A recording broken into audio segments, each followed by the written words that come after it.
Hello everybody, thank you for watching. This is my long-awaited video. I'm Hot Girl DIY and today I'm going to show you how to find out your MBTI type. I've been going through a lot of things. I've been working, going to school, having fun over the summer, so I've been putting it off, but here it is. I'm so happy to do it for you guys today.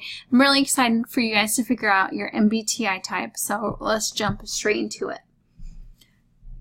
A little foreword actually is the reason why you would want to find your MBTI type and why I think it's exciting is that it's going to help you learn so much about yourself. It's going to help you find out potential career paths, your likes, dislikes, your strengths, your weaknesses, potential romantic partners, how you are as a spouse, how you are as a parent. It's going to help you learn a lot about yourself and hopefully you'll feel much more understood, and this will help you with a lot of problems in relationships, which is why I love it. So the first thing I want to do is go to personalityclub.com, go to the top, click on Take the Test, and that'll start you at question 1. It's the 4 questions, so let's get started with the first question. How do you get your energy? You have 2 options. The first option is that you're an extrovert, and that means your first letter is an E. If you're an extrovert, you are generally sociable, you're focused on the outer world, you're very outgoing, you talk a lot and start conversations with others, you tend to speak first and then think, you're very quick to take action, you have lots of friends and lots of interests. The second option is if you're an introvert, your first letter will be an I.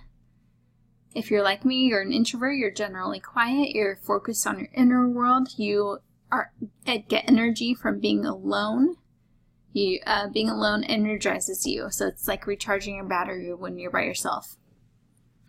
You'll think first and then you'll speak. You could be slow to take action. You may have a few very close friends and refined interests. Question number 2, how do you see the world and gather information?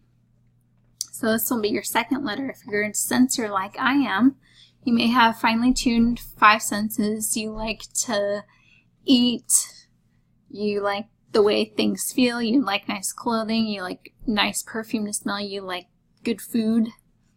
You pay attention to details, so you're really noticing details, and whether it's something like 2 different brands, you'll notice those details. You'll focus on what is real, what is in the present, what's right now. You think in concrete terms, you like practical things, you like to make things, you like to do, you're a doer, and you like to make things. For instance, I like to sew, I like to make tops, skirts, shoulder bags, keychains, dresses. You're accurate and observant. A lot of times this accurate and observant part gets me in trouble, because I'll mention something that maybe someone didn't think that I noticed, and that'll get me in trouble. I prefer to do things the established way, like following directions sometimes. Maybe I'll skip a couple steps. If you're intuitive, your second letter will be N, which means you use your 6th sense. You can see the big picture, you focus on what is possible. That means you like to see people reach their full potential because you focus on what is possible instead of, as a sensor, you focus on what is present, what is right now. Intuitives focus on what could be. Intuitives or N's also think in abstract terms. They like theories. They like to take a theory and apply it to different situations, and usually that works out very well. They like to dream or design. They're very creative and imaginative. They're very idealist. They like to see something be the best possible it can be. They do not stand for less than the best, I guess, which is a good thing because, you know, you only live one life, so it might as well be the best it can be. Question 3, how do you make your decisions? If you're a thinker like I am, you mostly use your head. You use logic for decision making. You're more interested in things and ideas. You treat everyone the same. You're a very fair person. You're very scientific in describing the world. You don't describe emotions. You're not going to talk about emotions probably very much. If you're a feeler, your third letter will be F. You mostly use your heart. You make decisions based on your values, what's important to you, what's right and what's wrong. You're more interested in people and emotions. When you talk to people, you could be very concerned with the way that they're feeling, and you want to help them to feel better. You treat people according to their situation. So if someone is in a bad situation because of something that was their own fault, you're probably not going to feel bad for them. If they're suffering the consequences of something that was totally not their fault, then you'll have more compassion for them. Feelers, or Fs, are also more poetic in describing the world. I think they like to use the word majestic.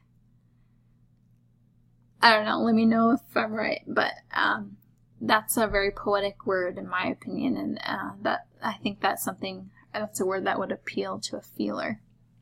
Question number 4. How much do you like to plan ahead? So far, I am an IST, and this is where I get the P from. So I'm a perceiver. ISTP. P is my 4th letter. I'm casual and relaxed. I prefer to go with the flow. I'm able to change and adapt quickly. I simply like to let life happen. I don't worry about too much. Just kind of go with the flow, see what happens. I usually wait to make decisions. I'm a last-minute decision maker. If you're a judger, your last letter is going to be a J. You'll probably be more organized and structured. You make plans in advance. You're an early decision maker. You know right away, and you don't deviate from that decision unless you absolutely have to, but you generally, you know the outcome. You know the outcome you want to achieve. They finalize decisions. Again, early decision maker. So that makes me an introvert, a sensor, a thinker, and a perceiver. That's where I get my ISTP from. But there's 16 different types. So if I were the complete opposite, I'd be an extrovert, an intuitive, a feeler, and a judger, which would mean I would be an ENFJ.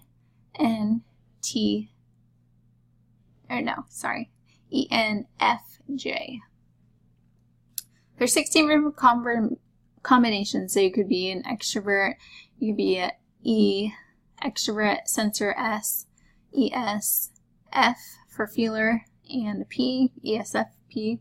Just make sure that you're not going out of order. So you have to be an E or an I, then an S or an N, then a T or an F, then a J or a P.